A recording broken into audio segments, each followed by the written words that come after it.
Donnie and Dolly. The team is supported by ableauctions.ca. Closing your business? We can help.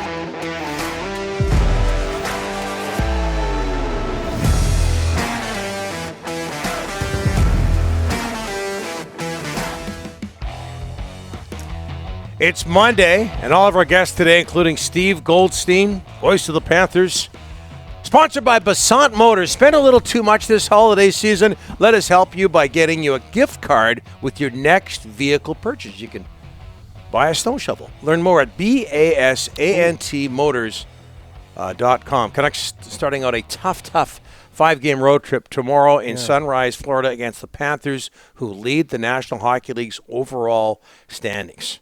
18-3-0 at home. Here to talk about the Panthers, the voice of the Panthers on Bally Sports Florida, Steve Goldstein. Thanks for doing this, Steve. How are you? I'm doing great, guys. How you doing? Thanks for having me. Very well. What's the reason for all this Florida Panthers success? Main reasons. Too many goals. I mean, the offense at home has just been unbelievable. I mean, you mentioned the record, 18-3. So they played 21 home games. They've scored 4 or more goals 17 times, wow. 5 or more goals 12 times. Their speed game, obviously, whether it was Quenneville early in the year, now Andrew Brunette, the head coach, has the last matchup, and the balance they just have up front is it's probably the deepest group of forwards in the NHL. So it's been fun to watch, and they not only beat teams, they beat them pretty badly. They embarrass a lot of teams. Beat Tampa 9-3 in the last homestand.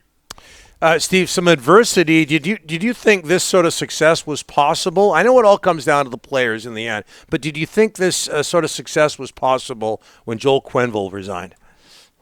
Well, it's certainly a great question. Q is one of the best ever to do it. I mean, he's second all time and wins the Scotty Bowman. He established this style of play with the Panthers, this attitude, playing without the puck, all the things that they do well. He really established, but. And it was sad to see it have to end that way. But Andrew Brunette had been with Joel Quenneville for a very long time. Bruno played for him. Andrew Brunette worked for the Wild. He was not only assistant coach, but he was in the front office. So Andrew Brunette has been a guy that, was going to get an opportunity. Obviously, he's close to Joel Quenneville, didn't want it this way. But this team was such a well-oiled machine after last season of making the playoffs and being a top 3 team in the league that just keeping things the same way was really the winning formula. And general manager Bill Zito thought Brunette would be the guy, and he certainly has been. And I'll tell you this, it is invaluable. And to answer your question, we may never really know how important and how they would have come through this without the presence of guys like Joe Thornton and Patrick Hornquist in that dressing room. Yeah, good point. Veteran presence. And Andrew Brunette has taken over as head coach. You mentioned it, and he's a friend of this show, so all the best to him. But I want to talk about Jonathan Huberdeau, 4th in NHL scoring. He was projected to be on Team Canada's Olympic roster. Obviously, that's not going to happen. But you know what it's like up here, Steve. We're Canadian snobs. We don't pay a lot of attention to the Florida Panthers. Tell us about Jonathan Huberdeau. I know he's Canadian, but what are the things that he does well? Yeah, I appreciate the honesty. That's very good. He's taken it to a new level. Last year, if you go back and watch the video when they lost to Tampa in Game 6, I mean, Jonathan Huberdeau was distraught. And I've watched him since he walked in here as a teenager. I had never seen him that emotional. He was upset. He was angry. His head was down on the bench. He was slamming his stick. There comes a time where all the numbers and all the accolades and the contracts are all great, but guys want to win. And he's always wanted to win. But he's now taken that to a new level. And I really think that's what it's all about. He took that frustration of losing in the playoffs where, last year the Panthers really thought they had a chance to do something big. If they would have beaten Tampa, they think they could have won the Stanley Cup. And I think a lot of people would agree with that.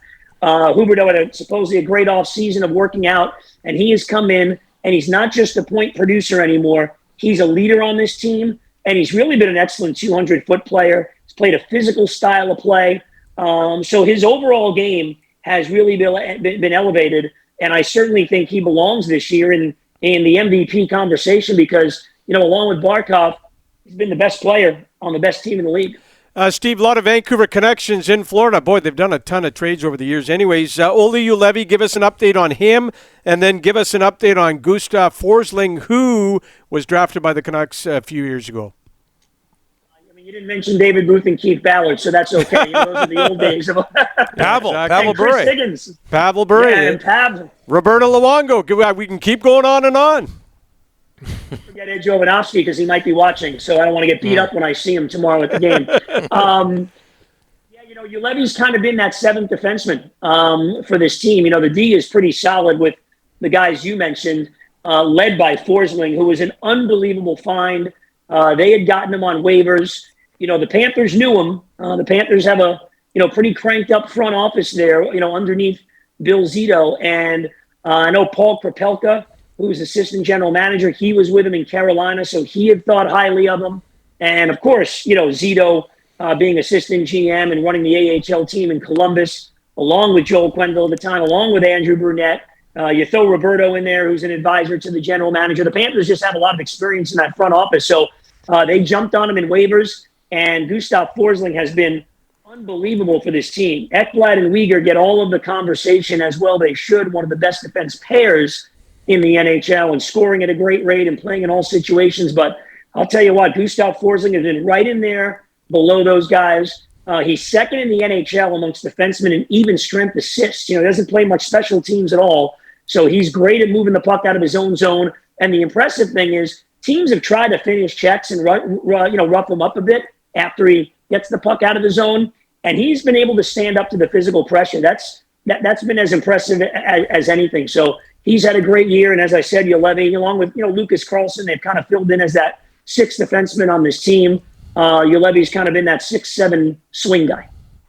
And Steve, before I let you go, how has the Panthers market, how has the Florida market responded to the Panthers' success?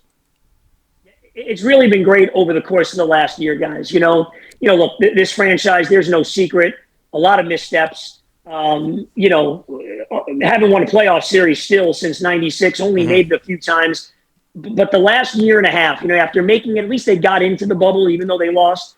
Last year was a great season in the COVID-shortened year. The series against Tampa, the first time ever the Florida teams have played, really spiced everybody up. And now people are really excited. And, this playoff run, because, let's face it, about 35, 36 games in, it certainly looks like they've got their playoff spot locked up. The market will finally be back for hockey in Florida. Steve, all the best. This has been great. Thank you so much. Thanks for having me, guys. Appreciate it.